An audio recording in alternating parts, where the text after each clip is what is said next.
Hello again, and thanks for dropping in on Terry's Travels channel. Today's short video is about the early 1600s, and it's a visit to a graveyard not too far from here. The 1600s were a terrible time in Scotland, a very cruel time. These were the times when witches were still being burnt. This video is about the Covenanters in particular, a group of religious people who were Scottish Presbyterians who objected to the monarchy more or less taking over the church, that they were the spiritual heads of the church and so on. The Stuart Kings reckoned they were the spiritual heads of the church.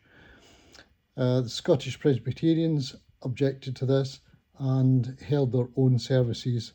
They signed a covenant saying that they would only support the king if the king supported their right to their religious beliefs in the way that they wanted to practice them and organise their church. Hope you enjoy the video. There'll be more on the Covenanters eventually as well from me, I'm sure. Thanks again for looking in. Almost forgot. Please remember to like and subscribe. It always helps the channel. Thanks very much.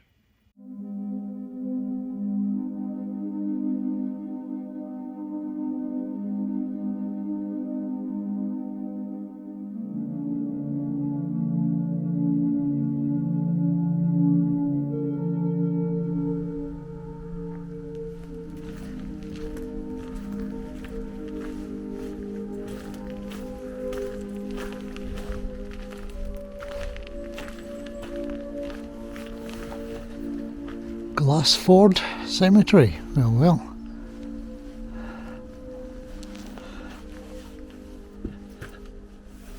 Got a martyr's tomb here. This will be a Covenanter martyr's tomb.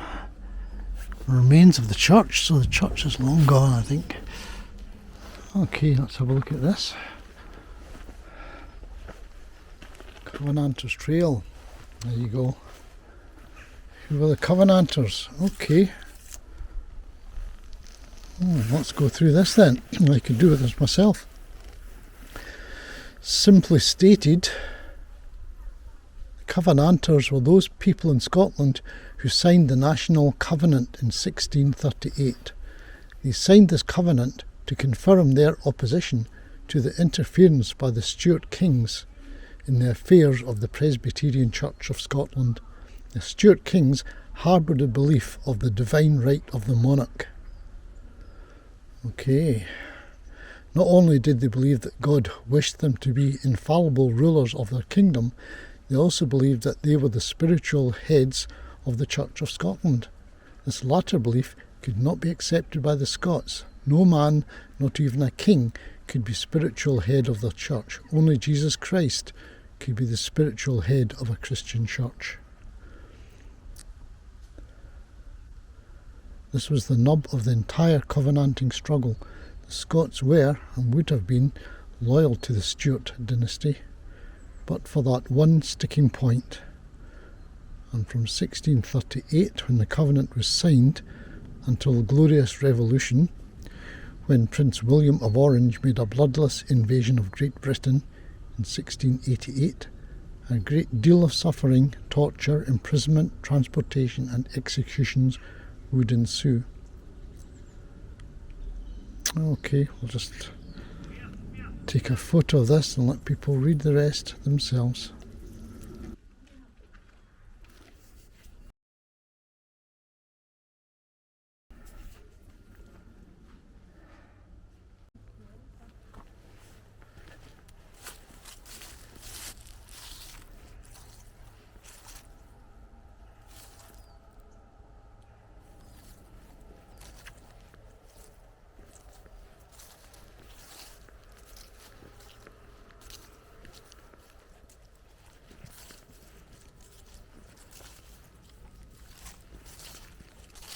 There is the remains of the church.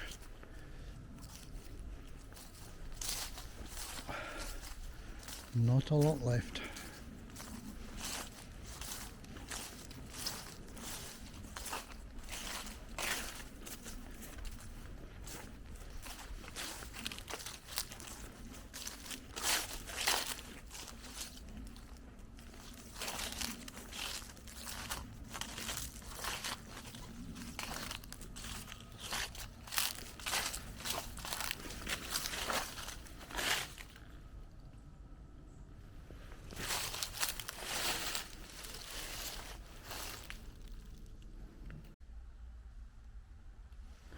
Well, this graveyard is a Covenanters graveyard. Maybe other people are buried here, but Covenanters matters. Scottish Covenanter Memorials Association.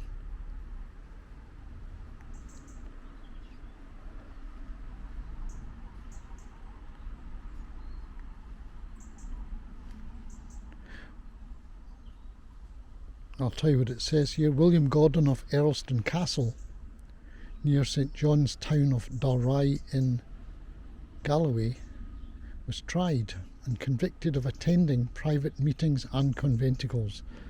That was religious meetings of people known as Covenanters. He was sentenced to banishment abroad under threat of death if he returned. He did return and made his way to the Battle of Bothwell Bridge, where he met a company of dragoons near the village of Quarter and was shot dead. His estates were forfeited to the Crown. He was buried here in Glassford Cemetery, and this monument erected over his grave. For fear of retribution, the monument was not inscribed until after the Glorious Revolution of 1688. His son Alexander Gordon was also a Covenanter who fought at Bothwell Bridge, where his wife's brother, Sir Robert Hamilton, commanded the Covenanting army. The oak tree to the right of this memorial was a sapling from the oak tree at Earlston Castle, in whose branches Alexander hid from the dragoons. Oak tree to the right of this.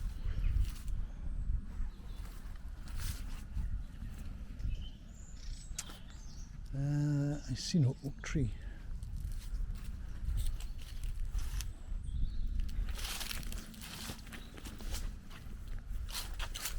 Right, that's a sycamore. That's a holly. I think the oak tree has maybe succumbed to disease in the past.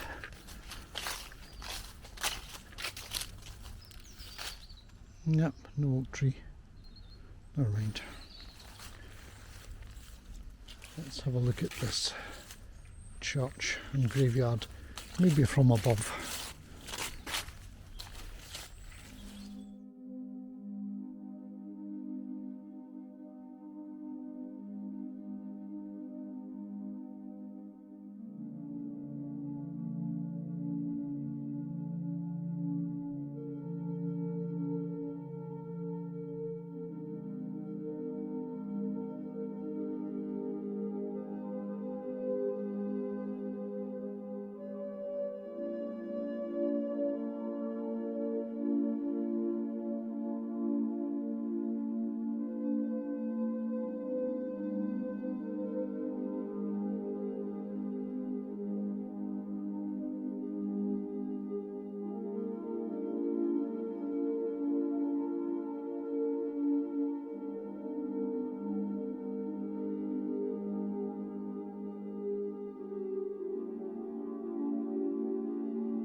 There was a time, 100 or 200 years ago, when corpses would be stolen from their graves and taken to medical universities where they'd be used for dissection. This is what they had to do to stop that happening. Create a mort safe. Make sure nobody could get in after dark with their spades to dig them out. At least until the time when it wouldn't be worth lifting them out of the grave anymore for dissection.